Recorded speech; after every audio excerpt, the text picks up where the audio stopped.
আমার ভাইরা গভীর মনোযোগ। তাহলে আল্লাহ রাব্বুল আলামিন বলেন, যখন আমরা গুনাহ করব তখন এই গুনাহ নিয়ে যদি নবীর কাছে যাই, নবীর কাছে যাওয়ার পরে যখন নবীর কাছে গিয়ে যখন আমরা নবীকে উসিলা মেনে, নবীকে উসিলা করে যখন আল্লাহর কাছে ক্ষমা চাইবো কার কাছে? জোরে বলেন, ফাস্তাগফিরুল্লাহ ওয়াস্তাগফারা লাহুমুর রাসূল লাওয়াজাতুল্লাহ তাওয়াবার রহিম। আমার আল্লাহ বলেন, অতঃপর আপনি নবীর কাছে সে যখন সারেন্ডার করবে, আত্মসমর্পণ করবে, ইয়া রাসূলুল্লাহ, নবী গো, আপনি যখন আপনার ওই গুনাহগার ওই উম্মতের পক্ষ হয়ে উকিল হয়ে আমি আল্লাহর কাছে তার জন্য ক্ষমার হাত বাড়াইবেন, আমি আল্লাহকে অতীব দয়ালু ক্ষমাশীল হিসাবে পাবে। জোরে কোন সুবহানাল্লাহ। মানে আয়াতের আলোকে এটাই প্রমাণ হচ্ছে, আমরা যখন গুনাহ করব, এই গুনাহ নিয়ে যদি নবীর কাছে যাই, নবীকে উসিলা করে যখন আল্লাহর কাছে যখন আমরা ক্ষমা চাইব, অতঃপর নবী যখন আল্লাহর কাছে আপনার আমার জন্য উকিল হইয়া সুপারিশ করবেন, আমার আল্লাহ নবীর উসিলায় আপনাকে আমাকে মাফ করে দিবে। কথা বলেন ঠিক কিনা? আমার ভাইরা, বাবারা, বন্ধুরা, এই জন্য আল্লাহ কোরআন থেকে আয়াত কারিমা তেলাওয়াত করেছিলাম। আল্লাহ বলেন, ওয়ামা আরসালনাকা ইল্লা রাহমাতাল লিল আলামিন। আমার ভাইরা, আল্লাহ রাব্বুল আলামিন পবিত্র কালামে পাকে ঘোষণা ফরমান, ইয়া রাসূলুল্লাহ, নবী গো, আপনি নবীকে সমস্ত সৃষ্টির জন্য, সমগ্র আলমের জন্য আপনি নবীকে রহমত বানায়া প্রেরণ করলাম। জোরে কোন সুবহানাল্লাহ। তাহলে বলেন, আমাদের নবী আমাদের জন্য কি রহমত না গজব? এই আওয়াজ হবে না? জোরে বলেন, কি নবী আমাদের জন্য রহমত? এটা আমাদের কথা নয়, এটা আল্লাহর কথা। কথা বলুন ঠিক কিনা? আল্লাহ করে বলবো, আপনি নবীকে সমগ্র সৃষ্টির জন্য, সমগ্র আলমের জন্য আপনি নবীকে রহমত বানায়া পাঠাইলাম। তাহলে এই আয়াতের আলোকে প্রমাণ হয়ে যায়, এই দুনিয়াতে নবী আমাদের জন্য যেমন রহমত, এই পরকালের আলম, পরকালের জগতে আলমে বর্জকে নবী আপনার আমার জন্য রহমত। কথা বলেন ঠিক কিনা? এই আওয়াজ হবে না? জবানটা করে বলেন ঠিক কিনা? তাহলে এবারে সবাই জবান করে বলেন, এই মুহূর্তে এখানে আমরা যারা আছি, আমরা সবাই একদিন কবরে যাব কি যাব না? কবরে যাবেন না এইরকম কেউ আছেন? আল্লাহ রাব্বুল আলামিন বলেন, কুল্লু নাফসিন যায়িকাতুল মউত। সমস্ত নফসগুলোকে একদিন মৃত্যুর স্বাদ গ্রহণ করতে হবে। কথা বলেন ঠিক কিনা? যেহেতু এই মুহূর্তে আমরা যারা আছি, আমাদেরকে সবাইকে একদিন মৃত্যুর স্বাদ গ্রহণ করতে হবে। একদিন এই দুনিয়া ছেড়ে আপনজনদেরকে রেখে, আত্মীয় স্বজন সবাইকে রেখে একদিন আমরা অন্ধকার কবরের বাসিন্দা হয়ে যাব। কথা বলেন ঠিক কিনা? আমার দয়াল নবী ডাক দিয়া কয়, উম্মত, ও আমার উম্মতেরা রে, এই দুনিয়ার মধ্যে আল্লাহ যাকে যতটুকু হায়াত দিলেন, এই হায়াতের বাজার যেদিন শেষ হয়ে যাইব, এই হায়াত যেদিন শেষ হবে, আল্লাহর মালাকুল মউত আজরাইল এসে আপনার আমার রূহ নিয়ে যাবে। ঠিক কিনা বলেন? আজরাইল এসে যখন আপনার আমার রূহ নিয়ে যাবে, এই দেহের ভিতরে এখন প্রাণ আছে, আপনি আমি জীবিত, এই দেহ থেকে যখন প্রাণটা বের হয়ে যাবে, রূহটা যখন বের হয়ে যাইব, আপনি আমি আর জিন্দা থাকতে পারবো না, আপনি আমি হয়ে যাব মৃত। এবারে যখন মৃত্যুর স্বাদ গ্রহণ করে, ওই লাশটাকে সবাই গোসল করে কাফন করিয়ে জানাজার নামাজ আদায় করে ওই কবরের মধ্যে নিয়ে দাফন করে। কথা বলেন ঠিক কিনা? আমার ভাইরা, বাবারা, বন্ধুরা, ও আমার নবীর প্রেমিকের দল, এই কবরের মধ্যে যখন আপনাকে আমাকে যখন ওই কবরের মধ্যে রাখবে, আমার নবী বলুন, তোমার আত্মীয় স্বজন, গ্রামবাসী, প্রতিবেশীরা যখন তোমার কবরে মাটি দিয়া কবর অতিক্রম করে 40 গজ দূরে চলে যাবে, 40 কদম দূরে যখন চলে যাবে, এই দেহের ভিতরে আবার প্রাণ ফিরিয়ে দেওয়া হবে। এবার এই কবরের মধ্যে জীবিত করা হবে। এবার কবরের মধ্যে দুইজন ফেরেশতা আসবে। একজন ফেরেশতার নাম হলো মুনকার, আরেকজন হলো নাকির। কথা বলেন ঠিক কিনা? আরো জোরে বলেন না ঠিক কিনা? এই মুনকার নাকির কবর আসিয়া আপনাকে আমাকে ওই কবরের মধ্যে প্রশ্ন করবে তিনটা। বলেন কয়টা? কবরের মধ্যে তিনটা প্রশ্ন করবে। মনোযোগ, এই তিনটা প্রশ্নই হবে আকীদার উপর। আকীদা এমন একটা জিনিস বাবার আমার, আল আকীদাতু হিয়া যাতিয়াতুল ঈমান। আকীদা এমন একটা দামি জিনিস যে আকীদার উপরে আপনার ঈমান নির্ভর করে। আকীদা যদি মজবুত হয়, ঈমান আপনার মজবুত হবে। আকীদা হলো দৃঢ়ভাবে বিশ্বাস করা। কথা বলেন ঠিক কিনা? এখন বিশ্বাস কি করব? আমার আমরা ঈমান এনেছি আল্লাহর প্রতি, আল্লাহর রাসূলের প্রতি, আসমানী কিতাব সমূহের প্রতি, আল্লাহর ফেরেশতাদের প্রতি, এবং পরকালে পুনরায় জীবিত হব, এই বিষয়ের প্রতি আমরা সবাই মানে নিচ্ছি। কথা বলেন ঠিক কিনা? আমরা সবাই দৃঢ়ভাবে বিশ্বাস করলাম।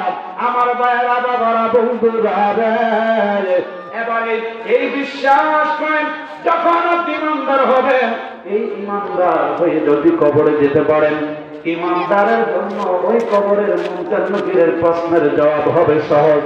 আর যারা ঈমান নিয়ে কবরে যেতে পারবে না, তাদের জন্য প্রশ্ন হবে বড় কঠিন। তারা প্রশ্নের উত্তর দিতে পারবে না। আসুন আমার ভাইরা, এই কবরের মধ্যে সর্বপ্রথম প্রশ্ন করা হবে তোমার রবকে। ঈমান রব্বুকা, তোমার রব কি? ব্যক্তিটা যদি ঈমানদার হয়, আন্নাল মুমিন, ওই ঈমানদার ব্যক্তি প্রশ্ন করা মাত্রই বলতে পারবে আমার রব হলো আমার আল্লাহ। কথা বলেন ঠিক কিনা? সবাই জবানটা করে বলেন, আমাদের রব, আমাদের প্রতিপালক যিনি, তিনি কি? আরো জোরে বলেন, তিনি কে? ওই কবরের মধ্যে প্রথম প্রশ্ন করবে তোমার রব কি, দ্বিতীয় নম্বর প্রশ্ন করবে তোমার দিন কি, এবার তৃতীয় নম্বরে প্রশ্ন করবে এই যে ব্যক্তি যাকে তোমাদের কাছে প্রেরণ করা হয়েছিল দুনিয়ায় তিনার সম্পর্কে কি ধারণা করতে, আমার নবীকে কবরের মধ্যে উপস্থিত করানো হবে। আমার নবী আপনার আবার কবরে আসবে কি আসবে না? নবীকে আসার ক্ষমতা দিয়েছেন কে? বন্ধুরা, এই নবী যখন আপনার আমার সামনে থাকবে, এবারে যখন নবী সম্পর্কে প্রশ্ন করা হবে, আমার নবী ডাক দিয়া উম্মত, যদি প্রকৃত ঈমানদার মুমিন যদি হও, আমি নবীকে দেখা মাত্র চিনতে পারবা। উম্মত রে, এই কবরটা হলো এমন একটি জায়গা, এই আখিরাতের, এই পরকালের, এই পরজগতের প্রথম নম্বর কি, প্রথম নম্বর ঘাট হলো কবর। কথা বলেন ঠিক কিনা? এই কবরে যারা পাস করবে, বাকি সব মিজানে ফুলসিরাতে আসলে সব জায়গায় তারা পাস করবে। তাই যে বাবা আমার, এই কবরে যদি আমরা পাস করতে চাই, তাইলে আমরা ঈমান নিয়ে কবরে যাওয়া দরকার আছে না নাই? আরো জবান করে বলেন, আছে না নাই? বন্ধুরে, এখন আপনাদের কাছে আমার প্রশ্ন হলো, এই ঈমানদার কোন কাজ করলে হব? কি কাজ করলে ঈমানদার হব? কারণ আমরা ঈমানদার হইয়াই তো কবরে যেতে চাই। কথা বলেন ঠিক কিনা? ঈমান নিয়ে যদি কবরে না যাই, কবর কি জান্নাত হবে নাকি জাহান্নাম? আমরা সবাই কি জান্নাতে যেতে চাই না জাহান্নামে? বন্ধুরা, এই কারণে বাবারা আমার, আল্লাহ রাব্বুল আলামিন বলেন, আমিনু বিল্লাহি ওয়া রাসূলিহি, তোমরা আমি আল্লাহর প্রতি ঈমান আনো এবং আমার রাসূলের প্রতিও ঈমান আনয়ন করো। বরং রাসূলের প্রতি রাসূল হিসাবে ঈমান আনাটা হুকুম কার? আর বলেন কার? এবারে আমি আপনাদের কাছে জানতে চাই, যদি আমরা কেউ না বোঝার কারণে অথবা অন্য কোনো কারণে, অথবা ব্যক্তিগত কোনো স্বার্থের কারণে যদি আপনি আমি যদি ওই নবীকে যদি আমাদের মতো সাধারণ মানুষ বলি, ঈমান থাকবে না? কথা বলেন। এই নবীরে আমার মতো বললে ঈমান থাকে না, আর ঈমান যাদের নাই তাদের আমল আল্লাহর কাছে কবুল হবে না। কথা কোন ঠিক কিনা বন্ধুরে? এই জন্য আমরা সবার প্রকৃত ঈমানদার হতে চাই কি চাই না? এই কারণে বলবো, ইতিহাসের মুসলমান 5 ওয়াক্ত নামাজের নামই মানলাম, রমজান মাসে 30টা রোজা রাখার নামই মানলাম, যাকাত দেওয়ার নামই মানলাম, হজ করার নামই মানলাম, পাখি মাথায় 10,000 টাকা দিনাগুলো মেসওয়াক এগুলার নাম ঈমান নাও। এখন প্রশ্ন যদি করেন, হুজুর তাই এগুলার নাম কি? আমি বলবো এই সমস্ত কিছু হলো বন্দেগী, ইবাদত, আমল। কথা বলেন ঠিক কিনা? আমার এই কারণে 5 ওয়াক্ত নামাজ আমরা যারা পড়ি, আমরা সবাই মুসলিম। মক্কা শরীফে গিয়ে যারা হজ করে আসেন তাদেরকে বলা হয় হজ করার কারণে হাজী সাহেব। কথা কোন ঠিক কিনা? রমজান মাসে যারা রোজা রাখে, এই রমজানে রোজা রাখার কারণে তাদেরকে বলে রোজাদার, লেকিন ঈমানদার বলে না। কথা কোন ঠিক কিনা? তাহলে রোজাদার এক জিনিস, ঈমানদার আরেক জিনিস। আওয়াজ করে বলেন এগুলা মানুষ বলেন ঠিক কিনা? তাইলে বাবারা নামাজ পড়লে ঈমানদার কয় না, নামাজ পড়লে কয় মুসল্লি। তাইলে বোঝা গেল মুসল্লি এক জিনিস, ঈমানদার আরেক জিনিস। কথা বলেন ঠিক কিনা? নামাজ পড়লেন মুসল্লি হইলেন, হজ করলেন হাজী সাহেব হইলেন, যাকাত দিলেন, আপনি মালিকে নিসাব হলেন, নিসাবের সমপরিমাণ মালিক আপনি হইলেন। আপনি রোজা রাখলেন, রোজাদার হয়ে গেলেন, লেকিন ঈমানদার কেউ আপনার কয় নাও। তাই হুজুর কোন কাজ করলে, কোন আমল করলে ঈমানদার হইব? আমার মদিনার কামলেওয়ালা দয়াল নবীজি হাদিসে পাকের মধ্যে ঘোষণা ফরমান, আলা লা ঈমান লিল্লাহ মুহাব্বাতালাহু। জোরে জোরে কোন আল্লাহু আকবার। আমার দয়াল নবী ডাক দিয়া কয়, উম্মত আমি দয়াল নবী এই নবুয়তের সালামদার ঘোষণা দিলাম, তার অন্তরে আমি নবীর প্রতি মহব্বত নাই, আমি নবী ঘোষণা দিলাম তার ঈমান নাই। ডান হাত তুলে বলেন ঠিক কিনা? আল্লাহু আকবার।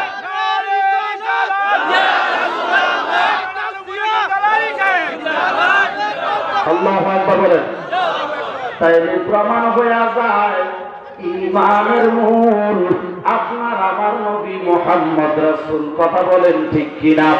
তাইলে বাবার আমার, এবার আমি আপনাদের কাছে জানতে চাই, 5 ওয়াক্ত নামাজ আছে, রমজান মাসের রোজা আছে, হজ আছে, যাকাত আছে, নবী বলেন আমাদের মতো সাধারণ মানুষ।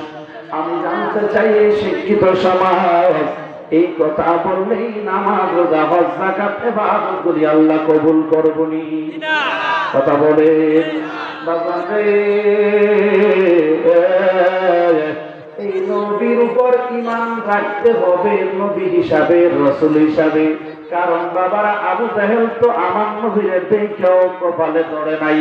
আবু জাহেল কয়, বাতিজা আমি আল্লাহ মানি, আল্লাহ ছাড়া কোনো মাবুদ নাই এটা বিশ্বাস করি, তবে মুহাম্মাদুর রাসূলুল্লাহ তুমি যে আল্লাহর রাসূল এটা বিশ্বাস করি না, করি আমার বাতিজা হিসাবে।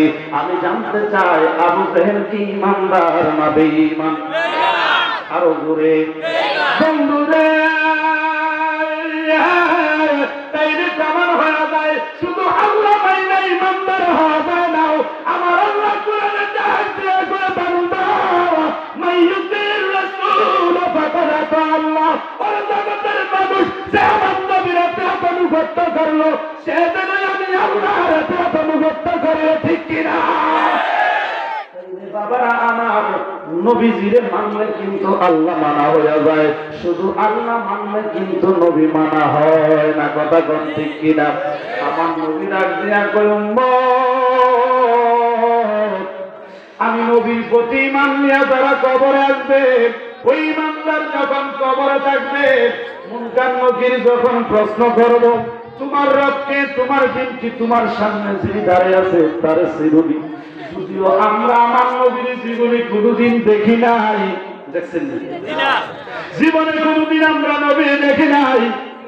যদি আমরা কোনোদিন নবী কেমন এই দু চোখ দিয়ে আমরা দেখতে পারি নাই, আমার নবী কই উম্মত ওই কবরের মধ্যে যখন এই চোখ দিয়া যখন আমি নবীকে যখন আমার সামনে দেখবা, ওই মুহূর্তে তোমরা ঈমানের দৃষ্টি দ্বারা ঈমান পরিপূর্ণতার কারণে আমি নবীকে দেখা মাত্র চিনতে পারবে।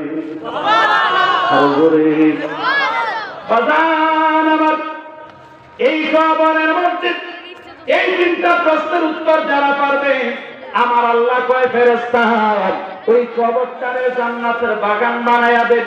ওই কবরবাসী ইমানদার বান্দার চোখের দৃষ্টি সীমা যতটুকু যায় তার কবর যত প্রশস্ত করে দেওয়া হবে। আর বেঈমান বেআমলি যদি হয় তার কবর হয়ে যাবে একেবারে সংকীর্ণ।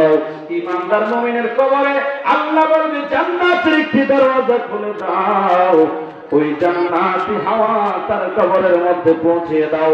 আর আমার বান্দাকে মাথায় হাত বোলায়া ঘুম পাড়ায় দাও।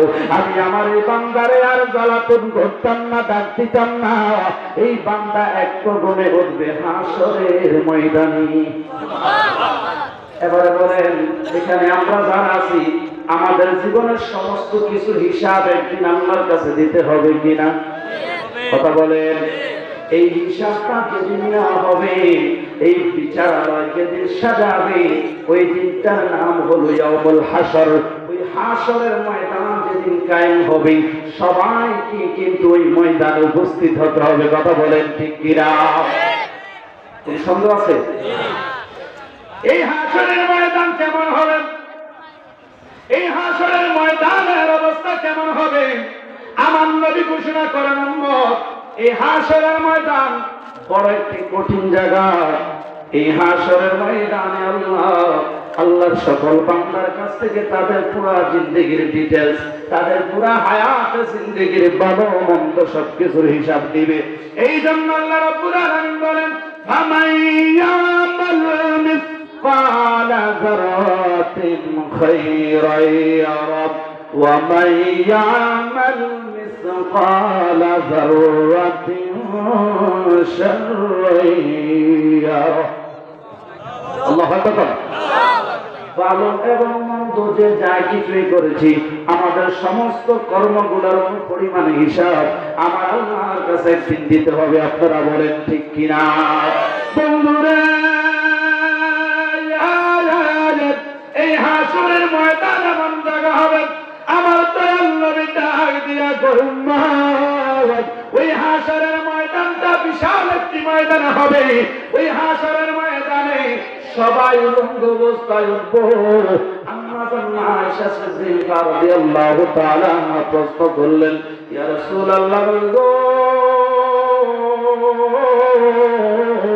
ও মায়ার নবীজি, ওই মুহূর্তে হাসরের ময়দানে যদি সবাই উলঙ্গ অবস্থায় ওঠে, নবী তো তাহলে একে তো অপরের লজ্জাস্থান দেখবে। আমার নবী তো তার চোখের এখানে ছেড়ে পড়ে, আয়েশা হাসরের ময়দানের অবস্থা এমন ভয়াবহ হবে, হাসরের ময়দানের পরিস্থিতি এমন কঠিন হবে, একে অপরের দিকে তাকানোর মতো সেই চেঞ্জ তখন থাকবে না। 12 সূর্যের তাপে পড়িবে হাসরের দিনে, আপনি বিনে আমাদেরকে ছায়া দিবে কে? কথা কোন ঠিক কিনা? 12 সূর্যের তাপে পড়িবে হাসরের দিনে, আপনি বিনে আমাদেরকে ছায়া দিবে কে? বলেন, আপনি বিনে আমাদেরকে ছায়া দিবে কে? শাফায়াতের কান্দারি, বলেন শাফায়াতের কান্দারি নবী মুস্তাফা, মারহাবা মারহাবা দয়াল নবী মারহাবা, বলেন মারহাবা মারহাবা প্রিয় নবী মারহাবা, মারহাবা মারহাবা নূরের নবী মারহাবা। জবান করে বলুন না ইয়া রাসূলুল্লাহ। আমার এই হাসরের ময়দানে বর্ণনা আমার নবী দিতেছেন, আমার নবী ডাক দিয়া কয় উম্মত, ওই হাসরের ময়দানটা একটা তামার সাগর হবে। হাসরের ময়দানের সময় পেরেশানিতে থাকবে, সবাই চিন্তিত থাকবে। এমন কঠিন পরিস্থিতি, 12টা সূর্যের তাপ একসাথে মাথার মধ্যে এসে পড়বে। ওই উত্তপ্ত গরম সূর্যের তাপে মাথার মগজগুলা গলে গলে পড়তে থাকবে। পানির তৃষ্ণায় মানুষগুলি বাঁচাও বাঁচাও বলে চতুর্দিকে দৌড়াইবে, কোথাও পানি পাবে না। ওই যে শরীরের ঘাম এবং শরীরের রক্ত, পচা ফুস, এই সমস্ত ময়লা আবর্জনাগুলি তৃষ্ণার্ত হইয়া পাগল হইয়া মানুষ এগুলা খাইতে থাকবে। আল্লাহ বন্ধুরা, ওই হাসরের ময়দানে মা তার সন্তানকে চিনবে না, ভাই তার আপন ভাইকে চিনবে না, আপন ভাই বোনের পরিচয় থাকবে না, স্বামী স্ত্রীর মাঝে পরিচয় থাকবে না, এবং এলাকার বাসীর চেয়ে যারা চিনা পরিচিত ছিল মরতে কেউ কাউকে চিনবে না। একটাই মাত্র হাসরের ময়দানে ধ্বনি থাকবে, ইয়া নফসি ইয়া নফসি, বাঁচাও বাঁচাও ধ্বনিতে হাসরের ময়দান মুখরিত হবে। কথা বলেন ঠিক কিনা? ওই হাসরের ময়দানে এই কঠিন পরিস্থিতির মধ্যে আপনার আমার নবী কয় উম্মত, আমার উম্মত গুলোই হাসরের ময়দানে সত্য গরম তাপের মধ্যে দাঁড়ায়া থাকবে 50,000 বছর। আরো জোরে জোরে, কত বছর? দুনিয়ার বছরের চাইতে ওখানের বছরের সময় সীমা আর অনেক দীর্ঘ, অনেক লম্বাও। এত কষ্ট, এত কঠিন। আমার নবী ডাক দিয়া কয় উম্মত, ওই কঠিন সময় পরিস্থিতিতে এই মুহূর্তে তোমরা কারো কাছে কোনোটাই পাবে না, কেউ তোমাদেরকে আশ্রয় দিবে না। যিনি একমাত্র আশ্রয় দিবেন, সাহায্য করবেন, তিনি হলেন আপনার আমার দয়াল নবীজি। আরো জোরে তাইলে তিনি হাসরের কঠিন মুসিবতের সময় আপনাকে আমাকে হেল্প করবে, আপনাকে আমাকে সহযোগিতা করবে, আপনার আমার প্রতি দয়ার হাত বাড়িয়ে দিবে। আমরা সবাই ওই নবীকে জীবন দিয়ে ভালোবাসতে চাই কি চাই না? একটু মহাব্বতে বলেন, নবী গো তোমার ভালোবাসায় আল্লাহর দিদার বাজার, নবী গো তোমার ভালোবাসায় জান্নাতবাসী হওয়া যায়। কথা কোন ঠিক কিনা? আমার ভাইয়েরা, বাবারা, বন্ধুরা রে, এবারে নবী হাদিসে পাকের মধ্যে ঘোষণা করলেন, উম্মত, ওই মুহূর্তে আসলে এই কঠিন সময় তোমাদের জন্য কেউ আল্লাহর কাছে সুপারিশ করবে না, তোমাদের জন্য কেউ সহযোগিতার হাত বাড়াবে না। উম্মত রে, ওই মুহূর্তে একমাত্র আমি নবী তোমাদেরকে শাফায়াত করব। এই জন্য আমার নবী হাদিসের মধ্যে বলেন, আনা আউয়ালুন নাসি ইয়াশফাউ শাফাআ। এই হাসরের ময়দানে মানুষের মধ্যে সর্বপ্রথম আমি নবী সুপারিশ করব। সুবহানাল্লাহ। সর্বপ্রথম আমার নবীর সুপারিশকে আল্লাহ কবুল করবে, গ্রহণ করবে। কথা বলেন ঠিক কিনা? আমার ভাইয়েরা, অনেকে আছে আমার নবীর শাফায়াত, আমার নবীর সুপারিশ বিশ্বাস করে না। সমস্ত কিছু সবই আল্লাহ। আপনারা বলেন হাসরের ময়দানে আপনাকে আমাকে সুপারিশের মাধ্যমে তিনি জান্নাতে নিবেন, তিনি কে? জোরে বল না। আল্লাহ আপনাকে আমাকে সুপারিশ করে জান্নাতে দিবে না, আল্লাহ আপনাকে আমাকে জান্নাত দিবে না। আমার আল্লাহ এই জান্নাত বানাইয়া, হাউজে কাউসার বানাইয়া, আপনার আমার নবীজিরে দিয়া আমার নবীরে মালিক বানাইয়া দিছে। কাউসারের মালিক তুমি, কাউসার পিলাই বাহায়া, ঠিক কিনা? ওই জান্নাতের মালিক তুমি গো নবী, জান্নাত বিলাইবা গো নবী, দয়াল নবী তুমি নবী ইউলাম্বি। কথা কম ঠিক কিনা? বন্ধুরা, ওই আমার নবীর প্রেমিকের দল, ওই আমার মুরব্বী বাবাদের গভীর মনোযোগ। এখন অনেকে বলবে কাউসারের মালিক আবার আমার নবী কিভাবে হয়?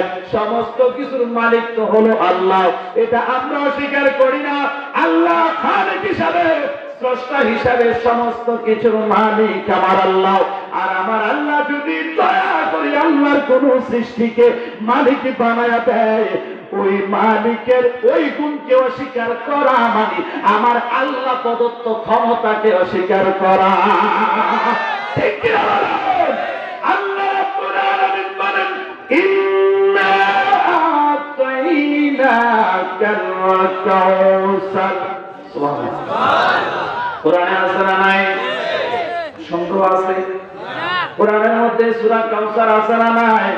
আমার আল্লাহ ডাক দিয়া কয়, বন্ধু ইয়া রাসূলুল্লাহ গো, নিশ্চয় আপনাকে আপনার রব হাউজে কাউসার দান করেছেন। জোরে জোরে কোন আল্লাহু আকবার। কষ্ট হচ্ছে আপনাদের? আসলে আলোচনার মাঝখানে যদি ডিস্টার্ব হয়, আলোচনার মোড কিন্তু নষ্ট হয়ে যাবে। কথাটা ঠিক কিনা? যাই হোক, যা আছে তকদির, এটা আল্লাহ লিখেছে। কথা বলেন ঠিক কিনা? এবার আপনারা বলেন, আপনার নবীর শাফাআত চাই কি চাই না? আমার ভাইরা, আল্লাহ রাব্বুল আলামিন বলেন, ইন্না আতাইনাকাল কাউসার, ইন্না আতাইনাকাল কাউসার দ্বারা আমার নবীকে আল্লাহ অসংখ্য অসংখ্য অনেক অনেক অনেক অনেক আল্লাহর নিয়ামত প্রাপ্তির কথা বলেছেন। কথা বলেন ঠিক কিনা? আমার নবীকে সমস্ত নিয়ামত যিনি দান করেছেন তিনি কে? আমার নবীর দান আমার আল্লাহ করে কি করে না? প্রমাণ আছে না নাই? এই জন্য আল্লাহ রাব্বুল আলামিন কালামে হাকিমে অপর জায়গায় ঘোষণা ফরমান, ওয়ালা সাওফা ইউতিকা রাব্বুকা ফাতারদা।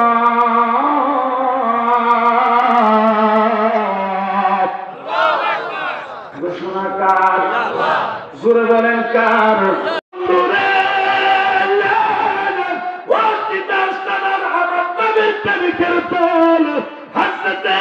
সাইদ ফারুকী রাহমাতুল্লাহি আলাইহির আশিকানেরা এই এলাকার আমার নবীর প্রেমিকের দর গভীর মনোযোগ।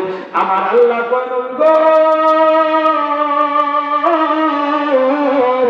ইয়া রাসূলুল্লাহ, বন্ধু অচিরে আপনার প্রতিপালক, অচিরে আপনার রব আপনি নবীকে দান করবে, এত দান করবে যে আপনি নবী খুশি হবেন, অর্থাৎ আপনি নবী সন্তুষ্ট হবেন।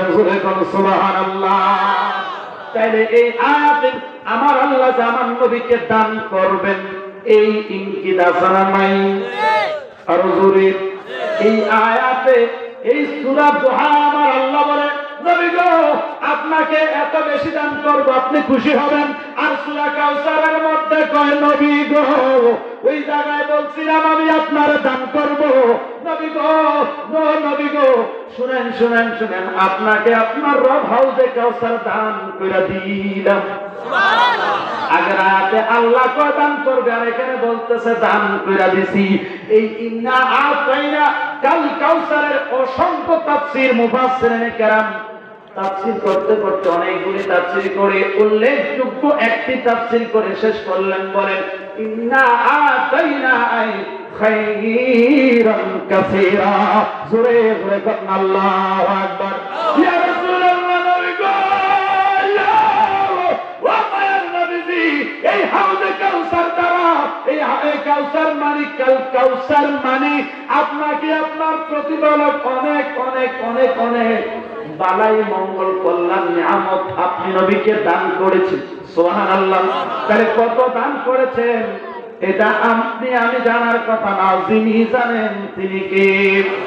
এই জন্য আলা হযরত মুজাদ্দিদ দ্বীন ও মিল্লাত ইমাম আহমদ রেজা খান ফাজিলে বেরলভী রাহমাতুল্লাহি আলাইহি একটা কসিদার মধ্যে অনেক সুন্দর করে তিনি কসিদা লিখলেন, রহমতিকা ফাজানা रहमतिका खजाना उन्हें मौला ने दिया है। अल्लाह अकबर। रहमतिका खजाना उन्हें मौला ने दिया है, जो हमको मिला है वो मोहम्मद से मिला है। अल्लाहु আকবার। আল্লাহর রহমতের খাজিনা, আল্লাহর রহমতের ভান্ডার আমার আল্লাহ আপনার আমার নবীকে দান করে দিলেন। জোরে কোন সুবহানাল্লাহ। এবারে বলেন, আল্লাহ যদি আপনার আমার নবীকে দিয়া দেয়, আমরা যদি না মানি তাইলে কোরআন মানা হবে? কোরআন যদি না মানে ইমান থাকবে? আমার আল্লাহ আমার নবীরে যেহেতু দান করলেন, সেহেতু আমাদের বিশ্বাস এই নবীর কাছে আছে। কথা কোন ঠিক কিনা? বন্ধুরা আমার, ভাইয়েরা আমার, গভীর মনোযোগ। এই কারণে আমার এই আয়াত যখন নাযিল হলো, ওয়ালা সাউফা ইউতিকা রাব্বুকা ফাতারদা, আল্লাহ যখন বললেন বন্ধু আপনি নবীকে এত বেশি দিব, আপনি সন্তুষ্ট হবেন, খুশি হবেন। আমিও এই সুযোগে আমিও একটা বায়না করে ফেললাম। আমিও বললাম, আল্লাহ মাবুদ, আপনি আমার অতক্ষণ দিবেন যতক্ষণ আমি সন্তুষ্ট না হই, খুশি না হই। মাবুদ গো, আমিও আপনারা জানায় যে আমি অতক্ষণ খুশি হইতাম না। কয় বন্ধু কতক্ষণ? কয় যতক্ষণ আমার গুনাহগার উম্মত জাহান্নামে থাকবে, জাহান্নাম থেকে মুক্তি করানো পর্যন্ত আমি নবী সন্তুষ্ট হতাম না। সন্তুষ্ট হয়ে তবে আমার গুনাহগার উম্মতের শাফায়াত করে জান্নাতি বানায়া তারপরে সন্তুষ্ট হব। এই জন্য বাবা আমার জান্নাত আল্লাহ বানাইলেন, হাউজে কাউসার আল্লাহ বানাইলেন। এই সৃষ্টি আল্লাহ করেছেন, এই জন্য আমার আল্লাহ মালিক। কথা বলেন ঠিক কিনা? আমার আল্লাহ খালেক। আর এই সৃষ্টিটা করে আমার নবীকে দিয়ে দেওয়ার পরে আমার নবীজিরে মালিক বানায়া দিলেন। কথা বলেন ঠিক কিনা? এই কারণে আমার দয়াল নবী হাদিসের মধ্যে ঘোষণা ফরমান, ইন্নামা আনা কাসিমুন ওয়াল্লাহু ইউতি।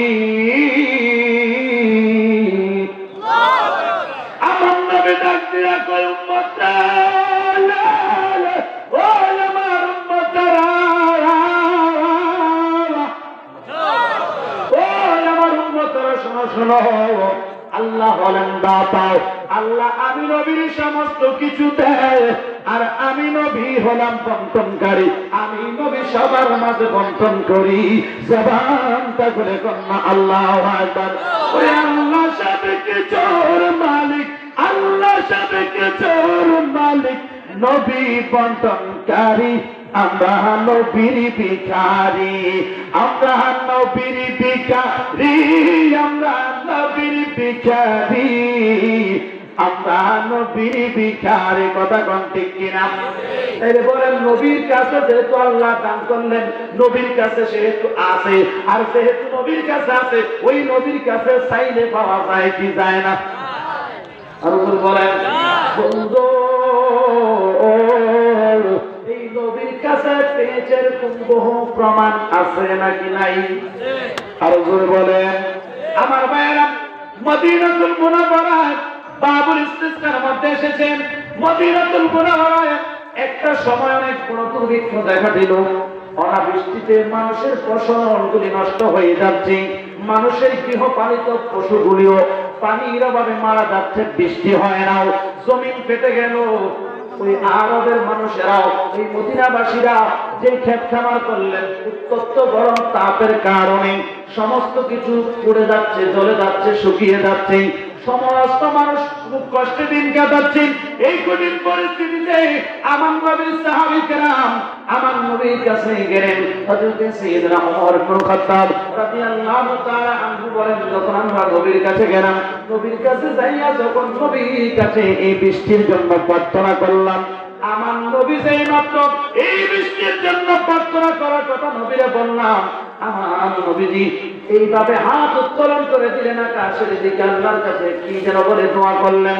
নবীজি হাত উঠানো অবস্থায় থাকতে থাকতে দোয়া করতে দেরি, আকাশ অন্ধকারাচ্ছন্ন হয়ে গেল। আকাশ থেকে অজর দ্বারা বৃষ্টি পড়তে শুরু করলো। জোরে কন্যা আল্লাহু আকবার। এমন ভাবে বৃষ্টি হতে লাগলো, পরের জুমাবার পর্যন্ত প্রায় 1 সপ্তাহ যাবৎ অনবরত বৃষ্টি পড়লো, প্রায় জলাবদ্ধতা শুরু হয়ে এলো, অনেক বৃষ্টি হলো। এবারে আমরা আবার পুনরায় আমার নবীর কাছে গেলাম, নবী গো ইয়া রাসূলুল্লাহ, নবী গো 1 সপ্তাহ যাবৎ লাগাতার শুধু বৃষ্টি পড়তেছে, ঘর থেকে বের হওয়া যায় না, কাজকর্ম করা যায় না, শুধু বৃষ্টি আর বৃষ্টি। ইয়া রাসূলুল্লাহ, নবী গো অনেক জায়গায় পানি জমা হয়ে গিয়েছে, এই পানির জন্য অনেকের চলতে ফিরতে কষ্ট হচ্ছে, নবী গো আপনি একটু দোয়া করেন না আল্লাহ বৃষ্টি বন্ধ করে দেয়। আমার নবী একটা মুস্কি হাসি দিয়া দিলেন। সুবহানাল্লাহ। আমার নবী ডাক দিয়া কয়, সাহাবীরা এই বৃষ্টি যদি আমি আল্লাহর কাছে যদি এই মুহূর্তে যদি নিষেধ না করি, কিয়ামত পর্যন্ত বৃষ্টি হতে থাকবে, বৃষ্টি আর বন্ধ হবে না। আল্লাহু আকবার। এই নবী তো এমন নবী, যেই নবীর ব্যাপারে আল্লাহ রাব্বুল আলামিন পবিত্র কালামে পাকে ঘোষণা করে দিলেন, আসা আইয়াবআসাকা রাব্বুকা মাকামান মাহমুদা।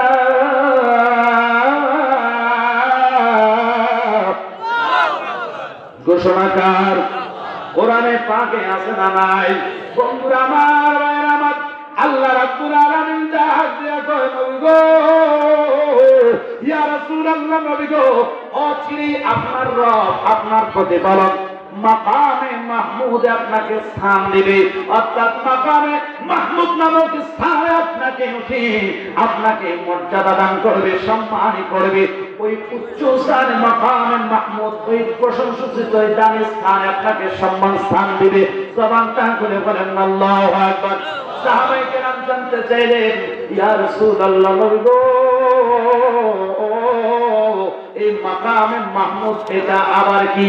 আমার নবী কয়, উম্মতে এই মাকামে মাহমুদ হলো এটা স্পেশাল একটি জায়গা, হাশরের ময়দানে এই জায়গার প্রতি এই দিকে সব নবীরা সহ সবাই মুহতাজ থাকবে। সুবহানাল্লাহ। আল্লাহু আকবার। ওই মাকামে মাহমুদ হলো ওই জায়গা, আমার দয়াল নবী ডাক দিয়া কয়, আমার সমস্ত উম্মতেরা ওই হাসরের ময়দানে যখন একত্রিত হবে, ওই উম্মতের বিপদের সময় যেই জায়গার মধ্যে সিজদা দিয়া আমি আল্লাহর কাছে ফরিয়াদের মাধ্যমে উম্মতকে মাফ করাইব, ওই স্থানটার নাম হলো মাকামে মাহমুদ। জোরে জোরে কন্না আল্লাহু আকবার। বন্ধুরা আমার, ভাইরা আমার, গভীর মনোযোগ। কষ্ট হচ্ছে না? অসুবিধা হচ্ছে? বাজান আমার, গভীর মনোযোগ। এই নবীর প্রতি নবী হিসাবে ঈমান রাখতে হবে।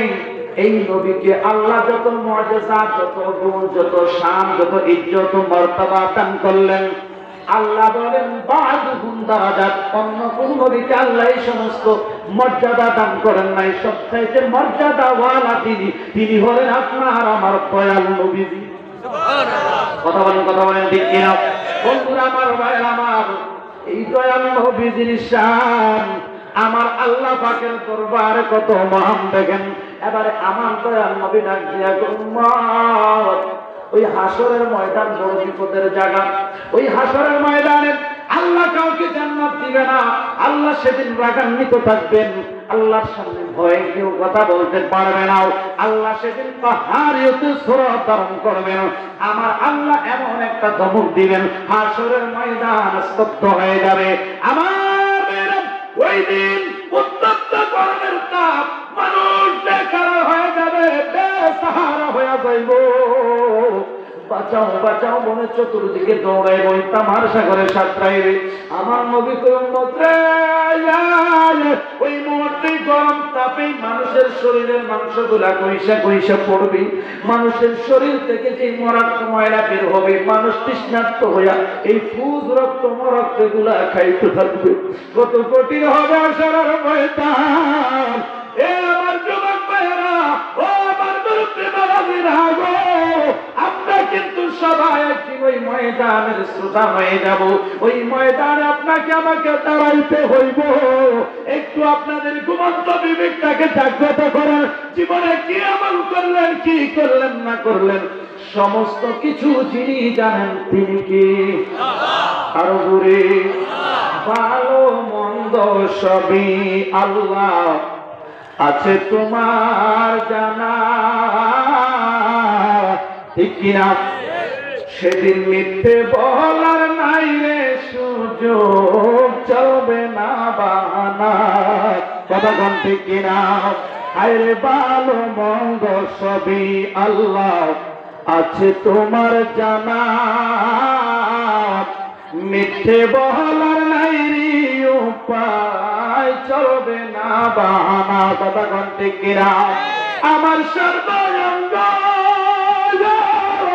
সাক্ষী দেবে, ঠিক কিনা? আপনারা ঠিক কিনা?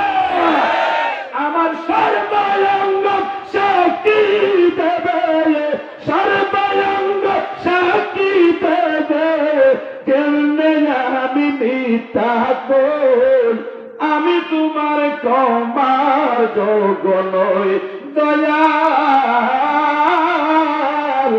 আমরা তোমার ক্ষমার যোগ্য নই, ঠিক কিনা? তুমি শেষ বিচার আদালতে, শেষ বিচারের আদালতে করবি বিচার হাকিম হই, আমি তোমার ক্ষমার যোগ্য নই, কথা কোন ঠিক কিনা? আমাদের ভালো মন্দ সবই আল্লাহ আছে তোমার জানা, আল্লাহ জানে কি জানে না। দুনিয়ার সবারে ফাঁকি দিয়া গুনাহ করলেন, এ যুবক ভাইরা, জীবনে মা বাবা আত্মীয় স্বজন আপনজন সবাইরে ফাঁকি দিয়া অন্যায় অপরাধ করে ফেললেন। আমি জানতে চাই যারে ফাঁকি দেওয়া যায় না তিনি কে? তাহলে আল্লাহ আমাদের জীবনের সমস্ত গুনাহ সম্পর্কে জানে কি জানে না? এই জন্য বাবারা আমার, আল্লাহর কাছে বেশি বেশি করে তওবা করবেন। তওবা যদি করেন আমার আপনার জীবনের গুনাহ মাফ করে দিবেন কে? আরো জোরে। আমার ভাইরা নবীর মনোযোগ, আল্লাহ রাব্বুল আলামিন এই কারণে বলেন ওয়াতুবু ইলাল্লাহি জামিআন আইয়ুহাল মুমিনুনা লাআল্লাকুম তুফলিহুন।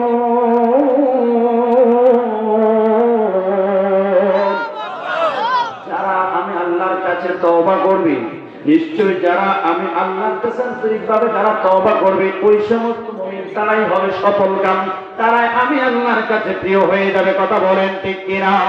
বন্ধুরা আমার, ভাইরা আমার, এবারে দেখেন আমার ভাইরা, যারা আমার নবীর শাফাআত বিশ্বাস করে না, আমার নবী হাদিসের মধ্যে বলেন শাফাআতি লি আহলি কাবাইরি মিন উম্মতি, আমার দয়াল নবী ডাক দিয়া উম্মত, আমি নবীর সুপারিশ, আমি নবীর শাফায়াতের এত ক্ষমতা থাকবে যে আল্লাহ আমি নবীকে শাফায়াত করেন, সুপারিশ করার অনুমতি দিবে। আমার ভাইরা, আল্লাহ নবী বলেন এই শাফায়াত দ্বারা কবিরা গুনাহ করেছে, ওই কবিরা গুনাহগারদের জন্য পর্যন্ত আমি নবীর সুপারিশ কার্যকারিতা পাবে। জবান খুলে কোন আল্লাহু আকবার। তাইলে বাবারা আমার, বন্ধুরা আমার, নবী আমাদের জন্য সুপারিশ করবেন, বিশ্বাস আছে না নাই? বন্ধুরা আমার, ভাইরা আমার, এবারে আমার নবী ওই হাশরের ময়দানে তোমরা যখন 50,000 বছর দাঁড়িয়ে থাকবে, যারা বলে শাফায়াত বলতে কিছুই নাই, নবী শাফায়াত করতে পারে না, আরে বাবা হাশরের ময়দানের বিচার কার্যটা শুরু হবে, সেটাও আমার নবীর সুপারিশের মাধ্যমে। কথা বলেন ঠিক কিনা? হাশরের ময়দানে বিচার কার্য শুরু হয় না, হাশরের ময়দানে সবাই দাঁড়িয়ে থাকবে 50,000 বছর। কত বছর? এই 50,000 বছর দাঁড়ায় থাকবো, উত্তপ্ত গরম তাপে অধৈর্য হয়ে যাবে, মানুষ বাঁচাও বাঁচাও করে করে কাঁদবে, কেউ কারো আপন হবে না। তাইলে মানে যেদিকে তাকাইবেন, যেদিকে কান ফিরাবেন, শুধু শুনবেন ইয়া নফসি ইয়া নফসি, একটা মাত্র জবানে ব্যতিক্রম একটা শব্দ আসবে, সেটা আমার আলা হযরত বলেন শুনেতে কে महशर में सुनते हैं कि महशर में सिर्फ की रसाई है। अल्लाह अकबर। सुनते हैं कि महशर में अल्लाह अकबर একটা মাত্র জবান, সেই জবান পাকের নাম হলো জবানে মুস্তাফা সাল্লাল্লাহু আলাইহি ওয়াসাল্লাম। এই জবান থেকে ভিন্ন একটা আওয়াজ শুনবেন, সবাই বলবেন নফসি নফসি, আর আমার নবী বলবে উম্মতি উম্মতি। আর জোরে বন্ধুরা, কষ্ট হচ্ছে আমার দয়াল নবীজির শান আল্লাহ পাকের দরবারে কত মহান। এই দয়াল নবীজি কয় উম্মত রে, ওই মুহূর্তে 50,000 বছর দাঁড়ায় থাকতে থাকতে কষ্টের যখন একেবারে শেষ চূড়ান্তে যখন পৌঁছে যাবে, আর সহ্য করতে পারো না, বেদিশা হইয়া বেকারার হইয়া তোমরা দৌড়াইয়া আদম নবীর কাছে যাইবা। কার কাছে? আদম নবীর কাছে যাইয়া কইবো বাবা গো, আপনি না গো আমাদের পিতা, বলেন আমাদের সকলের আদি পিতার নাম কি? আর জোরে আমরা সবাই আদম নবীর কাছে যাইয়া কইবো বাবা আপনি না গো আমাদের পিতা। বাবা গো একটু নজর করে দেখেন, এই কষ্ট আর সহ্য করতে পারি না। আমরা এই উত্তপ্ত গরম আর সইতে পারি না। নিচে গরম, উপরে গরম, মাথার মগজ গনে গনে পড়ে যাচ্ছে, শরীরের মাংস পড়ে যাচ্ছে, তামার সাগরের মধ্যে হাবুডুবু খাচ্ছে এমন পরিস্থিতি আর কিতাবের মধ্যে পাওয়া যায়। এমন ভাবে ওই ময়দানটা তামার সাগর হবে, গ্রামের সাগর হবে, ঢেউ হবে, ওই জায়গায় মনে হয় যেন জাহাজ চালাইতে চাইলে চালানো যাবে, এত বরফ হবে, অনেকে গলা পর্যন্ত তত্ত্ব গরম তামার সাগরে ডুবে থাকবে। একটু ভাবেন কেমন হবে সেই দিন, কেমনে কাটাইবেন এই মুহূর্তটা, কি দিলেন, কি দিয়া ওই ময়দানে যাইবেন। যারা ইমানদার হইব তাদের জন্য আমার আল্লাহর আরশের নিচে ছায়া থাকবে। কথা বলেন ঠিক কিনা? আমাদের এই জন্য কিয়ামতের কথা বলতে চায়, যারা নাকি দৈনিক 5 ওয়াক্ত নামাজ আদায় করে, এই বলেন নামাজের দরকার আছে না নাই? আমার নবী কয় উম্মত যারা দৈনিক 5 ওয়াক্ত নামাজের জন্য পবিত্রতা অর্জন করে, ওযু করে, ওই ওযু যারা করব, ওই পবিত্রতা অর্জনকারী আমার যে সকল নামাজি আমলে সালেহ উম্মত আছে, ওই হাশরের ময়দানে তাদের ইলঙ্গ পতঙ্গগুলা উজ্জ্বল হবে, ঝিলমিল ঝিলমিল করবে। আমি নবী তাদের এই অঙ্গ প্রত্যঙ্গগুলা থেকে থেকে দৌড়ে দৌড়ে উম্মতগুলার দৌড়ে নিয়ে আসছে নিচে ছায়া দিব। আরো ধরে ওই দিন আমরা কাছে পাগলের বেশে আপনার আমার নবী তুই উম্মতের পাগল, কষ্ট হয় উম্মতের লাইগা নবী ওই হাশরের ময়দানে বড় পেরেশানি হয়ে যাবেন। ওই কঠিন পরিস্থিতিতে আমার দয়াল নবী বলতেছেন, আদম নবীর কাছে যখন যাইবা, আমি সংক্ষেপ করতেছি অসুবিধা হবে না, আদম নবী বলবে সন্তান রে, ওরে আমার সন্তানেরা শোনো শোনো শোনো, আজকের এই দিনে এই মুহূর্তে আমাকে অনুরোধ করিও না, এই অনুরোধ রক্ষা করার মতো পজিশন এই মুহূর্তে নাই, কারণ আল্লাহর মেজাজ গরম, আল্লাহর কাছে যে কোনো নালিশ কর্ম এই সুযোগ নাই, বরং তুমি অমুকের কাছে যাও। সংক্ষেপ করে বলছি, আদম নবী বলবেন তুমি ঈসা নবীর কাছে যাও, অমুকে বলবে মুসা নবীর কাছে যাও, মুসা নবী বললে ইব্রাহিম নবীর কাছে যাও। এইভাবে আমরা পাগল বাঁচাও, আল্লাহু আকবার, বাঁচাও, মালিকরা সইতে পারি না, জাহান্নামের আযাব আমরা সইতে পারি না। ওরে যুবক, জীবনে যত গুনাহ করলাম গোপনে গোপনে, এই গুনাহগুলোর জন্য তওবা করে চোখের পানি ছেড়ে দাও, এমনও হইতে পারে আল্লাহ মাফ করে দিবে, না হয় গুনাহ নিয়ে যদি কবরে যাও, ওই হাসরের ময়দানে কেমন হবে সেই দিন, কেমনি ওই ময়দানে থাকবা, এই গরম কেমনে সহ্য করবা? এখন সময় আছে, সময় থাকতে এই জীবনের গুনাহগুলোর জন্য অনুতপ্ত হয়ে যান, আল্লাহর কাছে ক্ষমা চান। আল্লাহ বলেন তুবু ইলাল্লাহি তাওবাতান নাসুহা, তোমরা আন্তরিকভাবে লজ্জিত হয়ে আমার কাছে তওবা করো। বান্দারে, আমার কাছে যখন তোমরা তওবা করবে, আমি আল্লাহর কাছে যখন হাত বাড়াইয়া দিবা, আমি আল্লাহর কাছে ক্ষমা চাইতে দেরি, আমি আল্লাহর তো দয়ার সীমা নাই, আমি আল্লাহর তো মায়ার সীমা নাই, আমি আল্লাহ দয়ার সাগর, আমি আল্লাহ দয়ার সাগর। এই কারণে আমার আতরের বান্দারে আমি আল্লাহ মাফ করে দিবা। আরো জোরে বলুন আল্লাহু আকবার। সব নবীদের কাছে যাইবো আমরা, সংক্ষেপ করছি কষ্ট হবে। সমস্ত নবীদের কাছে যাইব, সব নবীদের কাছে যাইয়া খালি ফিরার দুনিয়া আশায় যাব শেষ, সর্বশেষ একবার সবার শেষে আমরা দৌড়ায় আসি খোদার কাছে। তিনি বলেন আপনার আমার ঈমান, আপনার আমার জান, আপনার আমার কামলে ওয়ালা দয়াল নবীজি। আরো জোরে আমার দয়াল নবীর কাছে যখন যা কইবেন নবী গো, ইয়া রাসূলুল্লাহ, নবী গো, নবী গো, নবী গো,